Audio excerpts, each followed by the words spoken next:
Alexandre de Moraes, magnificamente, sancionado por uma lepra legal. Assistam, irmãos brasileiros, anotem aí o meu latim. Dura lex, sed lex, a lei é dura, mas é a lei. Vamos lá, da facada à resistência global. Este vídeo propõe, em parte, desnudar a verdade sobre todos os eventos que envolveram o golpe de Estado dos 2 pesos e 2 medidas em 2022, começando pela tentativa de assassinato que o teleguiado Adélio Bispo desferiu contra o nosso presidente Jair Messias Bolsonaro. O que não dá para esconder são as pontas soltas sobre os 4 caríssimos advogados que surgiram do nada para defender este criminoso. Portanto, as perguntas que ficam sobre este fato se teria a participação secreta de alguns ministros do STF brasileiro, teria a participação secreta dos partidos de esquerda do Brasil, ou teria a participação secreta e integrada das ditaduras comunistas globais.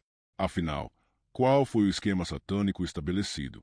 Existem muita gente, inclusive o ex-presidente americano Biden, ficando sem dormir com este momento de nossa história, até mesmo porque o presidente Trump já deve ter as respostas, e a Magnitsky está só começando a reação e a resistência do eixo do bem na América do Sul. Magnitsky, o vírus, a correção e o seu paciente zero no Brasil. Alexandre de Moraes, sancionado pela Lei Magnitsky, se movimenta em busca de uma blindagem por parte de seus iguais no Brasil. Os momentos após o ministro Alexandre de Moraes ter sido sancionado pela Lei Magnitsky, parte do STF brasileiro, em reunião, parecia mais um filme de terror em que alguns de seus ministros ainda não sabiam o que estavam enfrentando. Ou melhor, sabiam sim, até mesmo porque, por onde esses contaminadores comunistas andam, tendo seu principal camarada à frente, o Lula, eles quebram tudo. Os seus iguais quebraram Cuba, a Venezuela, a Argentina. Estão quebrando a Ucrânia. Forjaram a quebradeira do 8 de janeiro, porque eles não quebrariam o Brasil. Vão quebrar sim. Aliás, eles vão tentar quebrar, o que ao final eu responderei o porquê. Essa reunião no STF foi como uma mosca que se prende a uma armadilha. A teia tremeu, e sua sessão plenária vibrou numa turbulência já esperada instantaneamente por todos os departamentos da Casa Branca em Washington. A reação do núcleo raivoso de ministros do STF, da PGR e da AGU foi imediata, cujas ideias, se materializadas, imporá caminhos obscuros para o futuro de nosso país, e a presença do Lula, se apresentando no desconforto da toga, não tardará. Imaginem se esse lunático do Lula, por sua relação simbiótica e retroalimentadora com esses personagens do judiciário acima, decidir ir além das possibilidades reais que envolvem o não cumprimento da sanção Magnitsky e obrigue os bancos brasileiros a não cumprirem as sanções desta lei. Que obrigue o Banco Central a não colaborar com o bloqueio dos ativos do Alexandre de Moraes. Que o Brasil declare oficialmente o não reconhecimento da Lei Magnitsky dentro de nosso território nacional. Que, em consequência, os bancos brasileiros não cumpram as determinações da Lei Magnitsky. Isto não é ficção, e é uma possibilidade real. Portanto, caso realmente ocorra, a consequência será rápida e inevitável. Os Estados Unidos da América ativará o protocolo de destruição econômica global, o que equivale ao ato de se injetar um vírus leproso no sistema financeiro internacional por conta da Lei Magnitsky, e com o destino para infectar esse hospedeiro sancionado no Brasil. Esse protocolo consiste na tratativa de se usar instrumentos de guerra e que tem como alvo maior quebrar totalmente os países rebeldes que tentam burlar a sanção determinada por esta Lei Magnitsky.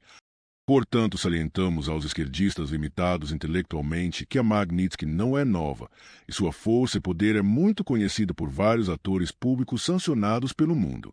Por este protocolo, os Estados Unidos da América empreenderá uma guerra necessária e na dosimetria cirúrgica correta, através de 2 flancos. Primeiro, as ações do Estado americano vão contra as pessoas infratoras dos direitos humanos e das liberdades de expressões. Em seguida, sanções se estenderão às instituições, empresas, personalidades e governos, coautores ou não, caso passem a protegerem e blindarem as pessoas sancionadas. Por tudo que entendemos sobre a programação e a abrangência da Lei Magnitsky, existem ainda mais de 10 personalidades brasileiras que sofrerão as sanções desta lei, a começar pelos togados comunistas Dino e Barroso, incluindo aí todos os seus familiares adultos. Mas vamos à extensão mais alta da aplicação deste instrumento cujas consequências, num cenário extremamente tenebroso, se avizinham. Pois bem, o ponto alto da artilharia americana é o sequestro, que entendam como congelamento, das reservas financeiras internacionais, a princípio do Estado brasileiro, que hoje está em torno de 370 bilhões de dólares, estando 80% em bancos americanos e europeus. Em momento seguinte, vem a desconexão completa do Brasil do sistema SWIFT, que na verdade é um sistema belga, totalmente sob o controle do Estado americano. Aqui o Brasil se torna uma bolha financeira, impondo uma trágica realidade aos 220 milhões de brasileiros que passaríamos a viver nas ruas dos escombros e palafitas por todo o nosso território nacional, o filho mais pobre do planeta e completamente isolado e desconectado do mundo legal, físico e monetário. Por fim, uma vez isolados, as tentativas de contornar os efeitos da Lei Magnitsky acontecerão. No entanto, tudo que for tentado jamais poderá evitar que as transações do sistema financeiro brasileiro fiquem visíveis aos olhos dos Estados Unidos da América. Nesse ponto, a crise ficará mais crítica quando a ausência das seguradoras internacionais de transporte, produtos e serviços impor a todos os setores de importação e exportação do Brasil colapso total em suas atividades. Isto posto, e se tudo for ocasionado psicopaticamente pelas ações do Lula e Moraes, o Brasil irá à bancarrota. E é assim que a crise avançará. Hiperinflação, hiperquebra de empresas, hiperdesemprego, hiperempobrecimento da classe média e a morte de todos que se encontrarem em estado de miséria absoluta pela inanição. O mais grave e alimentador desses pontos anteriores fica também por conta da catástrofe sanitária. O Brasil fica sem a importação que hoje se encontra em 95% de todos os ingredientes farmacêuticos ativos. Isso implica que 95% dos remédios vendidos no Brasil depende da importação ao Estado americano. Aqui, com certeza, seríamos atingidos pela quebradeira de farmácias, de hospitais públicos e privados, e nos setores de educação, pesquisas laboratoriais que envolvam tecnologias internacionais. Didaticamente, além do caos já mencionado, eis aqui um resumo de outros detalhes, fatores merecedores de maiores considerações que, de forma incontrolável, nortearão a quebradeira que fornecerá a crise estrutural e mortal a todos os brasileiros, que atingirão igualmente suas novas gerações. No sistema financeiro e monetário, sem Banco do Brasil, Caixa, Itaú e Bradesco e outros, sem poupança, cartões de créditos, transferências bancárias e PIX, sem fundo de pensões ou de pensões, aposentadorias existentes e outras 3 milhões em processos na lista de espera, sem comércio exterior, sem financiamentos internacionais, sem importação e exportação, sem seguradoras internacionais de máquinas, produtos e serviços, sem todos os instrumentos de transferência bancária, principalmente o PIX mencionado no item anterior, sem muitos outros igualmente importantes, no sistema tecnológico, sem a Amazon, que promove a hospedagem digital de 69% dos bancos brasileiros, sem a Microsoft, que fornece sistema operacional para a maioria desses bancos, sem a Oracle, que roda a base de dados da maioria desses bancos, sem a Cisco, que conecta as redes de dados, sem a VMware, que virtualiza todos esses servidores, sem a Google, que fará automaticamente bloqueio das APIs de pagamentos, no sistema do agronegócio, solo e outros. Aqui a lepra financeira atinge o Brasil violentamente. Esse é o momento em que as commodities brasileiras se transformam em elementos tóxicos contagiosos, provocando os efeitos como se fossem águas radioativas nas exportações brasileiras de soja, milho, carne, café, minérios raros, minério de ferro, óleos combustíveis, petróleo e querosene para a aviação, entre outras. Este cenário é absurdo, triste, chocante e criminoso, mas totalmente possível caso esses lunáticos ligados ao Lula insistirem com essa traição recorrente ao Brasil. A partir de agora, vamos concluir a abordagem que colocamos na abertura deste texto, onde afirmamos que os comunistas, liderados por Lula, tentariam quebrar o Estado brasileiro. A explicação é simples e objetiva. Esses comunistas sabem que estão em plena atividade nos dias de hoje por causa de um erro estratégico das forças políticas no processo de redemocratização do Brasil nas décadas de 70 e 80, exatamente por ter confundido aquele momento histórico e aceitado a legalização dos partidos comunistas no Brasil. O bom registro nos diz, e que é de conhecimento de todos, Deus não se comunica com Satanás, o bem não se comunica com o mal e a democracia não se comunica com as ditaduras de esquerda. Portanto, o Estado democrático de direito no Brasil jamais poderia ter dado lugar de fala para esses comunistas dentro de uma nação totalmente amadurecida e caracterizada pela cultura judaico-cristã como nação brasileira. Ora, como uma nuvem de gafanhotos, por onde eles passam, eles quebram tudo, como acima já mencionamos, e eles vão sim tentar quebrar o Brasil. Nesse caminho psicopático, tenebroso e satânico, o eixo do mal tem seus dois obstáculos principais para a conclusão de seus objetivos escusos. Em primeiro lugar, e de forma irreversível, estão as atuais condições materiais e financeiras da classe média brasileira. O próprio Lula já declarou que, quanto mais os trabalhadores salarialmente se empoderam, mais o PT e seus criminosos iguais perdem prestígios e votos.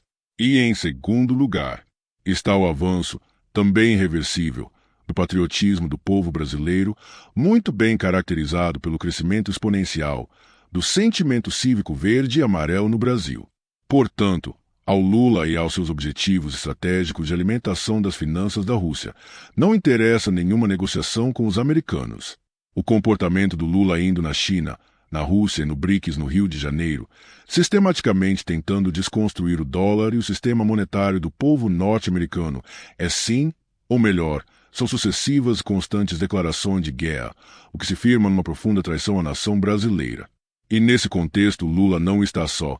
Ele conta com seus 40 ministérios, com seu partido que se soma a outros partidos nanicos, que se autoprotegem umbilicalmente junto com alguns ministros do STF, com o presidente do Senado, e com o narcoterrorismo que, blindados por força de instrumento legal, se caracterizam pelo moderno modelo de guerrilha do Araguaia, constituídos em suas fortalezas nos morros do Rio de Janeiro e São Paulo, num estado paralelo que domina o Brasil de norte a sul. Essa geopolítica é de fácil entendimento. Hoje todos esses atores se encontram a serviço da China, da Rússia, de inúmeras ditaduras de esquerda e de outros grupos terroristas no mundo, como é o caso do Hamas protegido pelo Estado do Irã, recentemente visitado por Alckmin a mando do governo brasileiro. Isso tudo explica que se o Lula negociar com o presidente Trump, ele perde o principal alvo de seu discurso e de sua luta traidora. Portanto, por tudo que temos acompanhado, esses comunistas vão tentar quebrar o nosso país e tornar o Brasil uma nova Venezuela. Este é o sonho de consumo, único e doentio, da bandeira vermelha do Lula e seus iguais. Portanto, reforçamos. Devemos todos torcer pela serenidade desses governantes, senão teremos até a nossa classe média passando fome no Brasil, reforçando um êxodo de milhares de famílias pedindo para sair de nosso país. A anistia é uma das grandes opções que temos para salvar a nossa nação. A verdade conclusiva é uma só: é o governo comunista do Brasil, o Lula, que está atacando os americanos, e não são os americanos que estão atacando a nação brasileira. A reação do Trump foi totalmente esperada. A prisão do presidente Jair Messias Bolsonaro foi o maior erro do sistema comunista e tirânico do governo Lula dentro de nossa nação brasileira, o que já era esperado. Porque o Lula sempre mostrou seu interesse em criar um bode expiatório para usar o povo brasileiro como escudo e atacar a maior moeda do mundo, o dólar, e todo o sistema monetário norte-americano. Para finalizar, nossas palavras vão para o Alexandre de Moraes. Agora é a hora de se redefinir os rumos de seu legado. Nunca é tarde para uma reflexão sadia. Para além do tarifaço que sobrecarregará os ombros do senhor e de seus pares do STF, como se fosse um saco contendo toneladas de tijolos assentados criminosamente, tudo ainda pode ser feito para salvar suas famílias, com suas esposas, filhos e netos. Como sempre, enganados estão os insanos comunistas que não entendem nada sobre a economia contemporânea. A Magnitsky é um vírus, não o HIV. Ele é como se fosse um vírus leproso do bem que ataca somente demônios criminosos que agem contra os direitos humanos e contra as liberdades de expressões. Esta lei reguladora leva muito a sério a primeira emenda da Constituição norte-americana. Ela é imburlável e seu poder é capaz de destruir economicamente poderosos governos e nações. Se é verdade o ditado de que quem viver verá. Isso com certeza é somente para os humanos que respeitarem incondicionalmente esta lei. Que não se iludam. A Magnitsky, nós brasileiros somos fortes, somos Duralex, Sedilex, e jamais perdoaremos os causadores de nossa dor. Que levem a sério as palavras, dentre muitas, como a do padre Antônio Vieira. O Brasil está cansado dos Alexandres e suas manobras. Em consonância anterior total, E em um grande finale, é bom relembrar aqui o que Jesus nos ensinou em Mateus 23, de 1 a 3. Então falou Jesus à multidão e aos seus discípulos, dizendo: Na cadeira de Moisés estão assentados os escribas e fariseus.